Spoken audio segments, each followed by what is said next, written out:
I'm Jorene. I'm a Halloween art collector, a passionate Halloween art collector, and I have a blog called Shivers of Delight.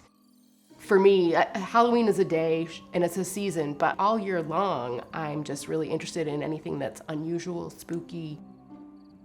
Before it was about costumes, and I did love scary stories. My aunt and I used to watch 1950s black and white horror films, so I loved that part. But now I understand more that the original part of Halloween was really about death. It's about celebrating death, not a sad thing, but celebrating the people that died. Every Halloween, you'd go to the stores, you run to the stores and you buy whatever they have. But I really have to say that for me, it started with Etsy. Being able to find Halloween artists on there and being like, wow, this is a one of a kind. This isn't something that everybody can go and buy. This is a unique Halloween art piece. And so I started getting interested in that way. And then I was reading some magazine and they had an ad for this Halloween art show. And once I went to that show, I was hooked. It was amazing. It was like a wonderland of witches and pumpkins and vampires and Frankenstein, but it all has a bit of humor to it. I fell in love, and from that on, I was like, I am now a Halloween art collector. After going to Bewitching Peddlers of Halloween, which the name changed to after a few years, I started a blog called Shivers of Delight. I want to be the person that really elevates artists, and so that's what my blog does as well. My blog is really about showing other people amazing artworks that they don't have to go and get stuff at big box stores.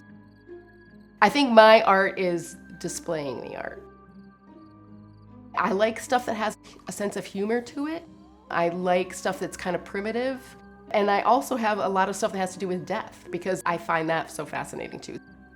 Some people come in and see my collection and go, oh, that's cute. Oh, that's a little odd because there's lots of things in coffins and dead things.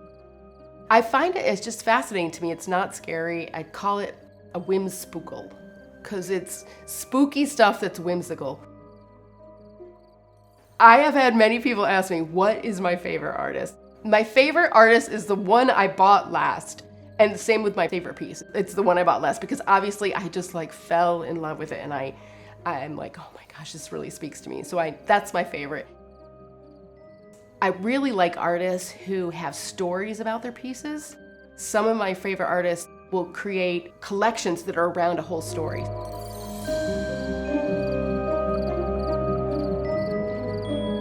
I've always loved decorating outside. The first year we moved into this house, we were sitting on the front porch and my husband Rich said, you know what would be really cool? If we put flames all around the house like the house was on fire. And I was like, yeah, that would be really cool. So the next year we cut out of plywood these giant flames and like painted them. And we put lights on them and it looked like they were on fire. And we have parents who bring their kids and tell me that I've been taking pictures of my kids since they were a baby. Every year I bring them into flames and now they're in high school. It makes me really, really happy that people enjoy the Halloween decorations. And there's nothing scary. I don't want little kids to be scared. I want them to just feel joy at Halloween. And it's that wonder of being a kid. Halloween it allows me to like forget about the groceries need to be bought and the dinner needs to be cooked. It's like, what's the fairy tale? What can I escape to? It's an escape to me. And that's why I love it.